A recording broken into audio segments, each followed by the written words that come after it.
오늘 본 말씀은 야곱이 야복강가에서 하나님과 씨름하는 목숨을 건 기도를 한 다음에 하나님으로부터 큰 은혜를 받습니다. 이스라엘로 이름이 바뀌고 또 이스라엘 민족의 족장으로서 어떤 인침을 받는 그러한 은혜를 체험하고 에서와도 또 하나님의 은혜로 가장 큰 문제가 해결되죠. 그러니까 하나님의 은혜를 체험한 이후에 이제 벌어지는 일들입니다.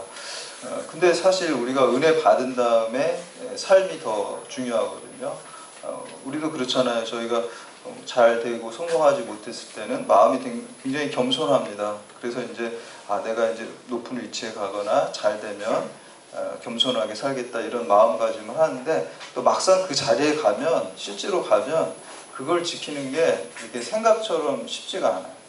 내가 이렇게 비판하던 모습이 또 나한테 있고 또 나도 똑같이 그냥 남들 비판받았던 사람들과 같은 똑같은 일을 또 행하는 것을 볼 수가 있습니다. 그러니까 보통 믿음 가지고서는요, 우리가 그 위치에 갔을 때, 또 은혜 받고 올라갔을 때 잘하는 게 결코 쉽지 않습니다. 큰 믿음의 결단이 있고 진짜 사도 바울처럼 배설물처럼 버리고 십자가를 더 붙들어야 됩니다. 우리가 어려울 때는 사실 십자가 붙드는 게 오히려 상대적으로 더 쉬워요. 그러나 잘 되고 은혜 받았을 때 계속해서 그 마음을 가지고 십자가를 붙들고 하나님의 영광만을 드러낸다는 것은 상당히 어렵습니다. 더 큰 믿음이 필요합니다. 그래서 하나님께서는 약속하신 다음에 바로 축복을 부어주시지를 않습니다.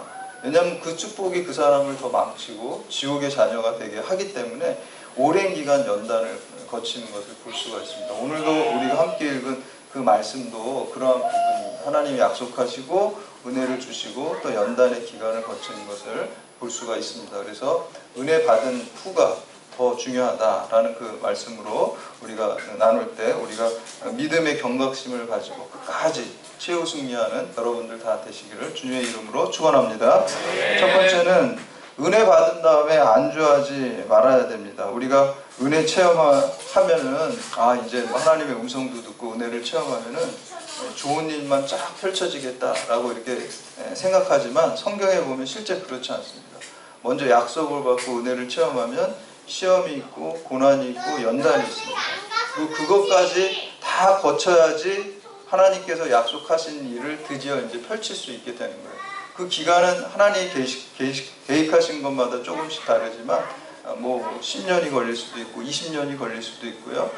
또 더 오랜 기간이 걸릴 수도 있습니다. 우리를 믿음의 그릇으로 다 만든 다음에 하나님께서 사용하시는 것을 볼 수가 있습니다. 그래서 하나님의 은혜의 축복, 은혜의 약속, 계시의 말씀이 있는 다음에 연단과 고난과 시련이 있어요. 그래서 그거를 지난 다음에 내가 변화되고 하나님만 의지하는 사람으로 되고 정말 겸손이 되고 그리고 하나님께서 축복하셔도 나를 높여주셔도 내가 교만해지지 않고 하나님께 영광 돌릴 만한 사람으로 나를 바꿔놓은 다음에 그 다음에 그 약속하신 것을 이루시는 것을 볼 수가 있습니다. 그래서 하나님의 약속과 성취 사이에는 항상 믿음의 고난과 시련이 항상 있는 거예요. 근데 이거는 고난이지만 하나님의 어떤 가장된 축복입니다. 성도에게 고난은 가장된 축복이라고 그러죠. 왜 그렇습니까? 그 고난을 통해서 내가 바뀌어지기 때문에 내가 하나님만 의지하는 사람이 되고요. 겸손한 사람이 되고요. 하나님이 부어주시는 축복을 하나님의 뜻대로 사용할 수 있는 그릇으로 내가 바뀌는 연단의 시간이기 때문에 그 고난이 가장된 축복이다. 이렇게 말씀하는 것을 볼 수가 있습니다. 여러분 예수님께서도요. 40일 금식 기도하신 다음에 40일 금식 기도하면서 얼마나 영적으로 은혜를 많이 받았겠어요. 하나님 음성을 듣고 하나님과 소통하면서 은혜를 받았는데 그리고 나서 예수님께서 공생애 하실 때 확 좋은 일이 일어나는 게 아니라 제일 처음에 사탄이 예수님을 시험하셨어요. 그러니까 하나님께서 은혜 주신 다음에 그 은혜와 그 믿음을 가지고 이제 그걸 가지고 나아가서 싸워서 이기는 것을 우리에게 시험하고 테스트한 다음에 하나님께서 그 다음에 사용하시는 것입니다. 우리가 어떤 제품도 마찬가지잖아요. 어떤 제품을 만들어도 바로 이렇게 상품이 나가는 게 아니라 테스트하고 차량을 만들어도 충격 실험도 하고 그걸 충분히 거친 다음에 하나님께 쓰임받는 것과 같습니다. 여러분 사탄이 넘어뜨릴 수 없는 사람이 누군지 아십니까? 영적으로 넘어져 있는 사람은 넘어뜨릴 수가 없어요. 넘어뜨려 있는 사람은 어떻게 다리 걸어서 이미 넘어져 있으니까요. 근데 어떤 사람을 사탄이 공격하냐면요, 영적으로 은혜 받고 체험한 사람들이 있죠. 은혜가 충만한 사람들은 그 사탄이 이제 그때부터 막 비상이 걸리는 거예요. 저거 넘어뜨려야 되는데 해가지고 공격하고 시험하는 것입니다. 그래서 우리가 기도원 가가지고, 제가 예전에 제가 어렸을 때는 기도원 많이 갔거든요. 청소년 때도, 청년 때도 기도원 많이, 한월상 기도원이든 금식 기도 이런 데 많이 갔었는데, 요즘은 많이 그런 게 좀 덜하지만 예전에 기도원 타닥타닥 앉아가지고 거기 그냥 마룻바닥에서 자고 그렇게 많이 했었는데, 제가 그때 충격적인 걸 하나 본 게 있어요. 그때 막 그 부흥사님 통해서 막 기도하고 찬양 부르고 또 말씀 듣고 막 은혜 받으니까 막 눈물이 철철철철 나잖아요. 땀도 철철철철 나고. 그래서 이제 집회가 하나 끝나고 이제 좀 쉬는 시간인데 사람들이 수도가로 막 가가지고 줄 서가지고 이제 막 그 눈물도 닦고 땀도 닦으려고, 은혜 받은 그거를 닦으려고 그러는데 줄 서가지고 새치겠다고 싸우고 있는 거예요. 그래서 내가 그래서 충격받았어요. 그래서 이게 뭔가, 조그맣게 은혜 받은 눈물 닦으려고 지금 줄 서 있는데 그래서 싸우는 거예요. 그래서 내가 그때는 또 굉장히 비판적인 그 마음이 많았을 때니까 그걸 이해 못하고 막 회의감에 적고 막 그랬는데, 은혜 받은 눈물을 닦으려고 하는데 그거 새치겠다고 싸움하고 있으니 차라리 은혜 안 받고 그냥 안 싸우는 게 낫겠다, 막 이런 이제 생각도 어린 마음에 들은 적도 있습니다. 그리고 또 그런 얘기도 있잖아요. 어떤 목사님 간증인데 본인이 일주일 동안 금식 기도하고 은혜 충만하고 막 하나님 음성 듣고 막 회개하고 눈물 흘리고 막 성령 충만해가지고 기도원을 이제 차를 몰고 이제 교회로 돌아가려고 사역지로 이렇게 돌아가는데 어떤 차가 갑자기 기도원 내려오는데 깜빡이도 않게 확 들어오더래요. 그러니까 유혹이 입에서 확 나와가지고 일주일 동안 받은 은혜를 기도원에서 다시 다 두고 왔다고 이제 이런 우스갯소리도 하는데, 우리가 은혜 받으면 지금 사탄이 비상이 걸리는 거야. 거기 112 신호 들어온 거예요. 112 지금 저 영적으로 일어나고 있다. 빨리 출동해서 넘어뜨려라 하고 이제 비상이 걸리는 겁니다. 그래서 우리가 은혜 받고 안주하지 말아야 됩니다. 은혜 받았을 때 더 강력한 시험이 있고 더 강력한 고난이 있습니다. 그것까지 뛰어넘어야지 그 은혜가 온전히 나에게 성취되고 또 사명으로 그거를 쓰시려고 하나님께서 은혜를 주시는 거거든요. 사실 이 사명으로 연결돼야 됩니다. 그냥 나 혼자, 우리가 하나님께서 우리를 축복하시는 이유는 나 혼자 내 가족만 누리라고 주시는 게 절대 아니에요, 여러분. 항상 사명과 연결돼요. 하나님의 일을 위해서, 또 이 축복의 통로로 쓰임받기 위해서. 그래서 여러분들을 하나님께서 높이시고 또 물질적으로 풍요롭게 하시고 지위를 높게 하시고, 이런 것들은요 하나님의 일을 위해서 더 영향력 있게, 인플루언서라고 그러죠. 요새는 인플루언서가 되게 하시는 건 축복이죠. 근데 그 축복을 가지고 복음의 선한 영향력을 미치라고 주신 거예요. 여러분 그거 놓치면 안 돼요. 저는 그래서요, 그 높아져가지고 이제 자기가 교만해져가지고 그걸 잃어버리면 차라리 안 높아지는 게 솔직히 더 나은 거예요. 근데 제일 좋은 건 뭡니까? 높아지고 하나님의 뜻대로 선한 복음의 영향력을 하는 게 사실 제일 좋은 거죠.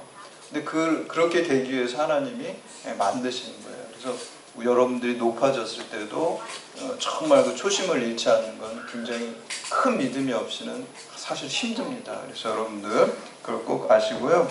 하나님께서 그 이스라엘 백성 가나안 땅 약속하신 다음에 40년 동안 고난이 있었죠. 그 고난이 왜 있었는지 신명기 8장 2절 3절에 정확하게 나와 있습니다. 거기에 보면 내 하나님 여호와께서 이 40년 동안에 내게 광야길을 걷게 하신 것을 기억하라. 이는 너를 낮추시며 너를 시험하사 내 마음이 어떠한지 그 명령을 지키는지 지키지 않는지 알려 하심이라. 가나안 땅 약속하셨지만 40년 고난을 주셨어요. 우리를 겸손하게 만드셨어요. 하나님 말씀 순종하는 사람으로 변화시키는 그 과정을 거친 다음에 가나안 땅으로 들어가게 하신 것입니다. 그리고 너를 낮추시며 너를 줄이게 하시며 또 너도 알지 못하며 내 조상들도 알지 못하던 만나를 내게 먹이시는 것은 사람이 떡으로만 사는 것이 아니요 여호와의 입에서 나오는 모든 말씀으로 사는 줄을 내가 알게 하려 하심이라. 하나님만 의지하는 사람으로 변화시키는 거예요. 고난을 통해서 하나님과 동행하는 방법을 깨닫게 하시는 거예요. 그래서 내가 하나님 은혜로만 살 수 있구나라는 것을 깨닫게 변화시킨 다음에 그 사람을 더 높이시고 사용하시는 것을 믿으시기를 바랍니다. 이제 우리 33장 16절에서 17절 말씀 함께 봉독합니다. 33장 16절 17절 시작. 이 날에 에서는 세일로 돌아가고 야곱은 숫곳에 이르러 자기를 위하여 집을 짓고 그의 가축을 위하여 우리까지 지었으므로 그 땅 이름을 숫곳이라 부르더라. 이제 에서가 이제 세일 원래 살던 곳으로 돌아가고요. 이 야곱은 숫곳이라는 곳에 이제 머물게 됩니다. 그래서 우리가 운막 축사라는 정도 뜻이 있는데 야곱이 이 숫곳에서 상당 기간 머물렀습니다. 그거 어떻게 알 수 있냐면요. 그 딸이 하나 있잖아요. 디나라는 딸이 야곱에게 하나 있는데 디나가 처음에 밧단 하란이죠. 밧단 아람이 하란에서 나올 땐 6살이었어요. 근데 이제 여기 숫곳을 떠나 세겜에 갔을 때는 처녀가 돼서 이제 강간 사건이 있잖아요. 그러니까 6살에서 처녀가 됐으니까 그래도 꽤 오랜 시간을 10여 년은 최소한 있었을 거라고 생각이 듭니다. 그래서 여기에서 이제 머물게 돼요. 그래서 왜 이렇게 그 야곱이 원래 그 베델로 계속해서 올라가야 되는데 이 숫곳에서 머물고 세겜에서 머물렀나 두 가지 이유가 있어요. 하나는 내적인 것이고 하나는 외적인 거예요. 내적인 이유는 이제 영적으로 풀려진 거예요. 사람이 은혜 받은 다음에 다 됐구나. 문제가 해결되면 사람이 이제 좀 긴장이 풀어지잖아요. 무슨 문제가 형 에서의 문제가 하나님 기도를 통해서 풀어졌어요. 이제 문제 해결되니까 거기서 영적 긴장을 놓치면 안 되는데 이게 해이해진 거죠. 영적으로. 두 번째는 외적인 것은 이제 다리가 다쳤기 때문에 그 외적으로도 사실 장애가 됐어요. 불구가 됐기 때문에 좀 요양도 하고 그런 내외적인 그 요소들이 있었기 때문에 하나님 말씀대로 베델로 계속해서 자기가 20년 전에 하나님께 서원을 했잖아요. 이 땅에 다시 돌아오면 하나님 섬기고 11조하고 뭐 이런 서원들을 이행하지 않고 거기에서 그대로 그 내외적인 그 이유 때문에 은혜 받고 은혜 체험 후에 안주하게 됐습니다. 그래서 안주하면 안 된다는 거예요. 은혜 받은 다음이 더 중요한 그때부터 진짜 일이 시작되는 거예요. 일하라고 그 준비시키고 하나님께서 은혜 주셨는데 이제 거기에 안주하게 돼요. 두 번째는요. 은혜 받고 안주하면 큰 고난이 있습니다. 고난이 또 닥쳐요. 고난으로 하나님께서 빨리 사명으로 나아가라고 밀어붙이는 거예요. 그래서 우리 18절에서 20절까지 말씀 함께 봉독합니다. 18절에서 20절 시작. 야곱이 밧단 아람에서부터 평안히 가나안 땅 세겜 성읍에 이르러 그 성읍 앞에 장막을 치고 그가 장막을 친 밭을 세겜의 아버지 하몰의 아들들의 손에서 베크시타에 샀으며 거기서 제단을 쌓고 그 이름을 엘로이 이스라엘이라 불렀더라. 아멘. 야곱이 약속의 땅 가나안으로 드디어 더 깊이 들어갑니다. 이 세겜은 굉장히 중요한 곳이에요. 왜냐하면 그 아브라함이 하나님의 소명을 받고 가나안 땅에 들어가서 최초의 단을 쌓고 하나님께 예배드린 곳이 바로 이 세겜입니다. 근데 야곱이 이제 다시 이제 세겜으로 갔다는 것은 거기에서 또 단을 쌓고 예배드렸다는 것은 하나님이 아브라함에게 주신 약속을 야곱이 그대로 계승해서 받는다는 의미가 거기에 있고 그 이름을 뭐라 그래서 엘로이 이스라엘 전능자 곧 이스라엘의 전능자라고 그 야곱이 다시 한번 고백하는 것을 볼 수가 있습니다. 그래서 이 야곱이 하나님의 은혜로 하란에서 20년간 타향살이 청산하고 이제 이쪽으로 들어오게 됩니다. 근데 여기서 이제 어떤 고난이 닥치냐면요. 세겜이라는 그 하몰 지역 이름하고 사람 이름하고 똑같아요. 하몰이라는 사람이 세겜 지역이라는 이름도 정했고 그 아들 이름도 그 세겜이라고 정했어요. 지명과 인명이 똑같아요. 그러니까 그 자기 아들이 이 세겜을 잘 통치하라는 의미가 아마 있었겠죠. 근데 이 세겜에게 그 세겜이 디나를 보고 이제 강간하는 사건이 일어납니다. 1절에서 4절 말씀 함께 봉독합니다. 1절에서 4절 시작. 레아가 야곱에게 낳은 딸 디나가 그 땅의 딸들을 보러 나갔더니 히위 족속 중 하몰의 아들 그 땅의 주장 세겜이 그를 보고 끌어들여 강간하여 욕되게 하고 그 마음이 깊이 야곱의 딸 디나에게 그 소녀를 사랑하여 그의 마음을 말로 위로하고 그의 아버지 하몰에게 청하여 이르되 이 소녀를 내 아내로 얻게 하여 주소서. 아멘. 세겜의 아버지 그 하몰은 그 땅과 그 아들 모두를 세겜이라고 이름을 이렇게 줬습니다. 근데 이 사건들이 우연히 일어나는 것처럼 보이지만 영적인 시각, 믿음의 시각으로 바라보면 우리가 이것을 잘 분별해서 해결해야 되는 것입니다. 마지막으로 세 번째, 은혜와 말씀의 균형이 이루어져야 됩니다. 이 디나를 강간한 세겜은 아버지 하몰에게 디나와 이제 결혼하게 해달라고 청합니다.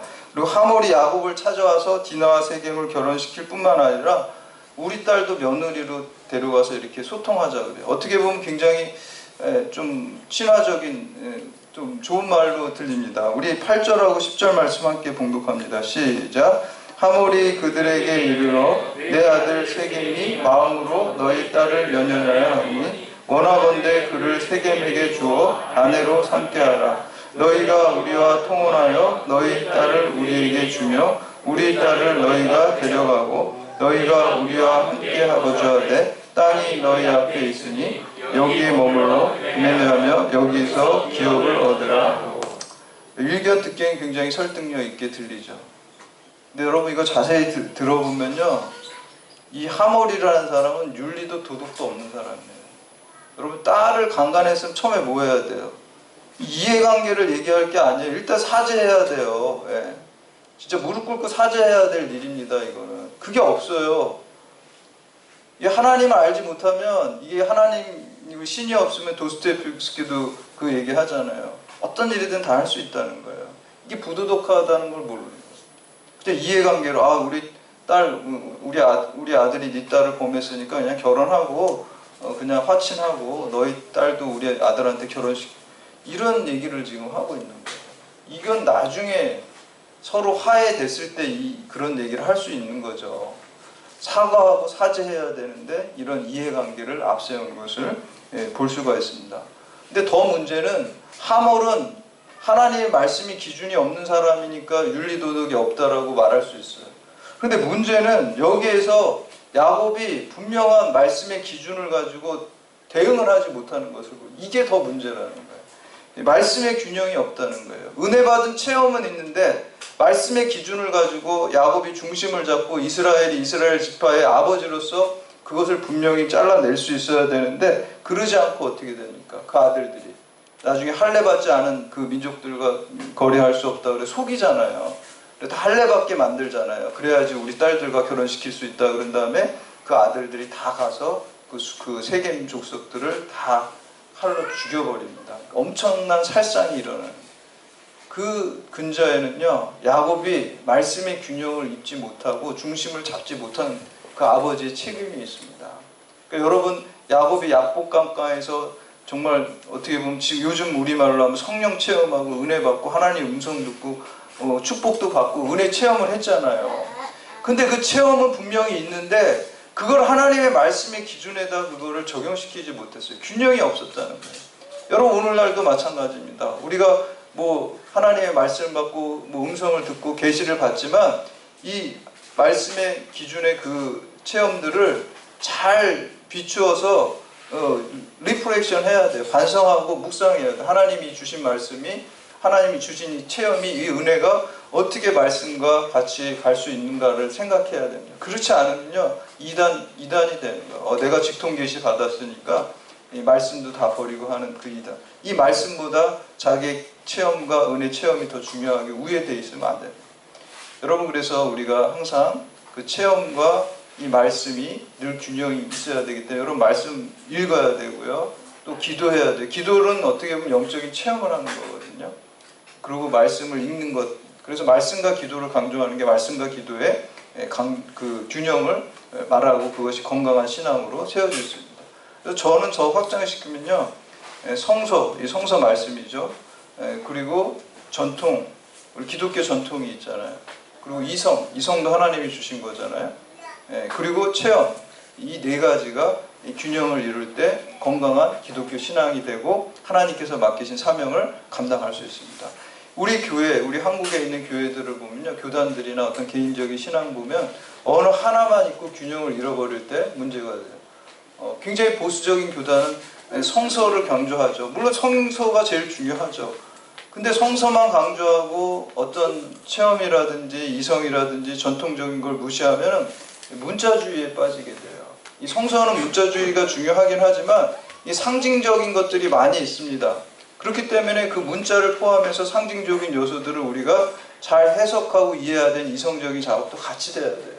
근데 그거를 무시하고 보수적인 교단은 문자주의에 빠지고 신비 체험도 인정하지 않아요. 이 성경만 중요시하는 제가 보수 교단을 보면요, 뭐 어떤 신비한 체험들이 있잖아요. 우리가 뭐 방언을 한다든지 이런 것들도 보수적인 교단이 그거 다 인정하지 않고 성경 문자주의에 빠지는 것을 보죠. 근데 그 문자주의도 절대적으로 맞지는 않습니다. 예, 부분적으로 맞는데 그런 게 되고요. 그리고 또 이성만 강조하는 사람들은 또 자유주의 신학자들이에요. 그분들은 열심히 성경도 연구하고 그러는데요, 어떤 초월적인 어떤 체험이나 이런 거를 인정하지 않아요. 그리고 전통만 강조하는 데가 있죠. 예, 카톨릭 교회라든지 거기는 교황이나 뭐 카톨릭 교회의 전통이 더 위에 있어요. 성경보다 더 위에 있어요. 그러다 보니까 성경적이지 않은 그런 오류들을 많이 범하게 돼요. 체험만 강조하는 사람들이 있어요. 우리 쉽게 말하면 오순절 교단 같은 데는 그 방언 안 하면은 너 저기 뭐 예수 제대로 믿는 거 아니다 그래요. 다 방언시켜야 되고 특수한 체험만을 절대시하잖아요. 예, 그러다 보니까 어떤 이성적인 작업이라든지 어떤 전통이라든지 성소에 대한 게 약하다. 근데 이 네 가지가 균형을 잇지 않으면, 그리고 이단들도 그렇잖아요. 체험만 강조하고 어떤 이성적인 것, 전통적인 것, 성서적인 것들을 다 배제하게 되면 이단에 빠지게 됩니다. 그래서 존 웨슬리 목사님은 그 네 가지가 균형돼야 된다면서 이렇게 얘기하고 있어요. 기독교 신앙의 살아있는 핵심이 성경에 다 계시되었다. 성경이 제일 중요합니다. 그렇지만 전통에 의해서 조명돼야 된다. 그래서 기독교 전통이 있습니다. 이 전통이 그냥 생긴 게 아닙니다. 다 하나님의 섭리 가운데 전통이 있고요. 그리고 개인적인 경험에 의해서 살아 움직이게 된다. 체험신앙이 있어야 돼요, 여러분. 체험이 없이 그냥 성경만 연구하면은 진짜 아주 건조한 그런 이성주의자들, 인본주의자들이 되는 거예요. 그리고 이성에 의해서 또 이것이 확증돼야 됩니다. 그래서 우리가 성서만을 강조하면 문자주의에 빠지게 되고, 전통만을 강조하면은 권위주의에 빠지게 되고, 이성만을 강조하면 인본주의에 빠지게 되고, 경험만을 강조하면 신비주의에 빠지게 됩니다. 그래서 이 네 가지 균형을 가지고 오늘 이 야곱은 말씀에 대한 기준에 대한 그 균형이 자기 체험한 것에 대한 균형이 없었기 때문에 이러한 오류를 범하게 된 것을 볼 수가 있습니다. 그래서 오늘 말씀을 우리가 보면서 항상 여러분들이 은혜를 받으면 이 말씀에 견주어서 조심조심 해야 돼요. 저도 개인적으로 제가 하나님 음성을 이렇게 신비적인 체험을 가끔 할 때가 있습니다. 근데 항상 저는 개인적으로 보면은 하나님이 이렇게 음성을 들려주실 때 성경 말씀 어느 한 구절을 이렇게 주신 적이 참 많이 있었어요. 뭐 요한복음 14장 7절 내가 하는 일을 이제는 모르나 너는 이후에 알게 되리라. 내 슬픔이 변화에 기쁨이 되리라. 내 통영이 변화에 영광이 되리라. 에스더 9장 21절 이런 기도하는 가운데 전혀 제가 암송하지도 않은 말씀을 생각나게 하시고 주시는 것을 볼 수가 있습니다. 신비체험이죠. 그렇지만 그게 하나님 말씀에 또 근거에 있는 거잖아요.